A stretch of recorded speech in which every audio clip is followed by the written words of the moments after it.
So on this picture right now is we've talked about this man a few times, several times. Rick Ross, okay? I'm gonna let Trap speak the rest. We made it. We made it. Trap, on this show, we break down personal brands from a branding side and a business side. However, before we really get into that, I got some pictures that I want you, what's the first thing that pops in your head? And some of them are, what are some of the lessons that you learned from these pictures? Okay? Okay. All right. Okay. So the first one, right? What comes in your mind? First thing, committed. Okay. That was my first ever workshop. 20 people showed up.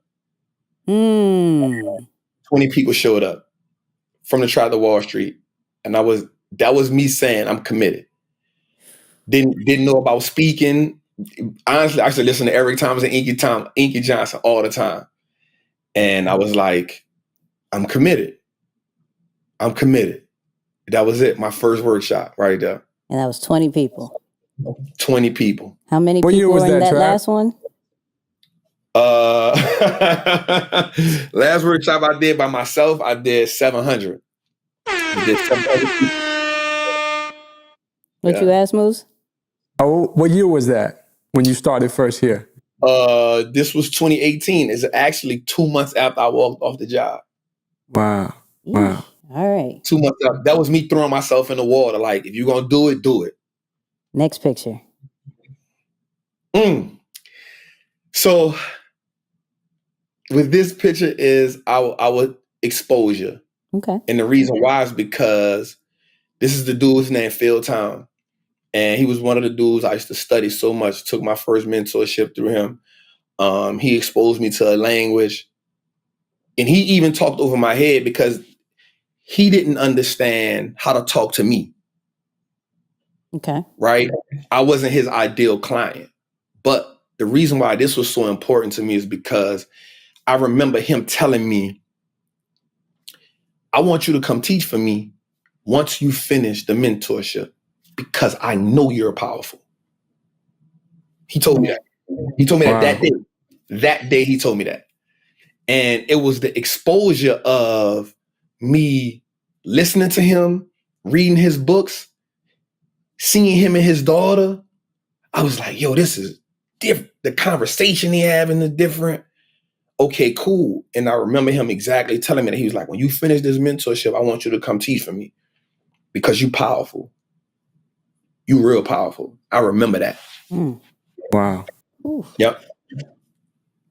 Got another one. Let me do better for the audio people. I'm out here like not even paying attention to the audio people. So on this picture right now is we've talked about this man a few times, several times. Rick Ross, okay? I'm gonna let Trap speak the rest. We made it. We made it. In the sense of when I came home in prison, Ross and Jeezy outside of Wayne were people who molded me mentally. Okay. Because they spoke a language that you had to be in that to understand. Right? Some of the intricate details. So, and I remember like hearing Jeezy and hearing Ross and being like, yo, I'm about to boss up. I'm about to trap it out, just being there. So I remember pulling up to the mansion like, yo, I'm about to beat Ross. This is crazy. Right.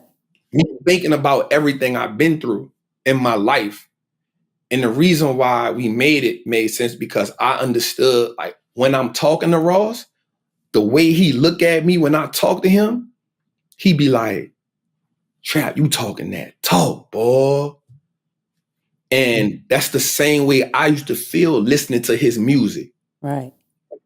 And you know what I'm saying? So, and I knew what this picture meant to the people that came from where I come from, the people that come from the hood, the people that's in the trenches, who look at Ross, look at and be like, yo, like wanting to have them dope boy dreams, right? Wanting to be that man, wanting to be the, you know, because Ross talk a different type of talk. Yep. So for people that come from where I come from to see me, the representation of that was, damn, Trap did it without hustling. But we made it. You know what I'm saying? Like that's what I ain't do it rapping. I ain't doing hustling. I did it all for understanding finances and financial literacy and understanding how to invest. So that imagery represented something different to the people who saw me and who came where I come from. So we made it. It's like, yeah, I know now that what I represent is way bigger than what anybody else knew, but it represents what my vision from the beginning. And my vision was always to be the voice of the streets, but for finances, not rap, not sports, not entertainment. That's good. That's good. All right, I got another one. Let's see it. Master P. Come on now. That one, I don't even know if that's a word for me in the moment, because when I met P, it was kind of like meeting Mr. New Orleans in a way. Because for so long, you know, between P and between Baby, they carried the torch for New Orleans, right? Like they put that flag on their back. And for him to talk to me in that, shout out to my people from EYL who brought me there, and he had a conversation with me in that moment. He said, this powerful for me right quick. I walked in the room, they having an interview, they talking. So I'm in there, I'm just listening. And in the middle of the interview, they said, oh, that's Wall Street Trapper. Man, we follow you. The whole team says that. And I was like, and the guy from Rap Snacks, James, he said, yeah, man, he the man. Like, he the one. And Wise Intelligent, they all on that Rap Snacks team. They was like, nah, Trap, the one, Trap. And he was like, P, this is the one I be telling you about. And P was like, oh yeah, I've been watching him. That was different for me. So that's like when I say I don't have a word for that, I was like stuck for a minute, like, what? P said he watched. Oh, it's crazy. So yeah, like astounded, I guess. You know what I'm saying? Okay, wow. All right. Yeah.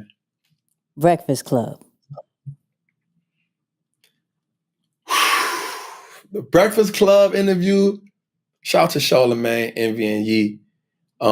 Breakfast Club interview, it was excitement. Okay. It was excitement. And the reason why is because I knew now my voice was about to be heard by everybody that needed to hear it. You know, it's different. You know, when you're on podcasts, every podcast has their thing, their audience, their people they attract. But I knew me being on a Breakfast Club was going, and the crazy part, the dope part about that, I'm gonna just keep it 100. That came to me. Like no PR or no nothing. That came to me. And I remember like leaving that show, walking up the next block, kneeling down and shedding a tip. I remember that, like vivid. I remember like leaving out the studio, like looking back, walking down and shedding a tip, because that was me. That was the moment I realized, like, your voice just went bigger than you can even think at the, you know, you got to think the Breakfast Club is, you know, hip hop Oprah Winfrey. Yep. You know what I'm saying? Yep. Right. So, and then for me to make those relationships enough for Charlamagne to tell me, yo, bro, you need it, King. You know what I'm saying? And for me to understand mental health the way I did because of me listening to Charlamagne, I remember walking in that studio, the first thing before the interview, cameras on, like, Charlamagne, I just want to tell you I appreciate you because you made me realize how important therapy was. You know what I'm saying? So, yeah, that one, Tears of Joy. Yeah. And Light Flex that has like about 3 million views. I just, you may not want to say it. I do just stats. to throw that out there. I'm just throwing it out there.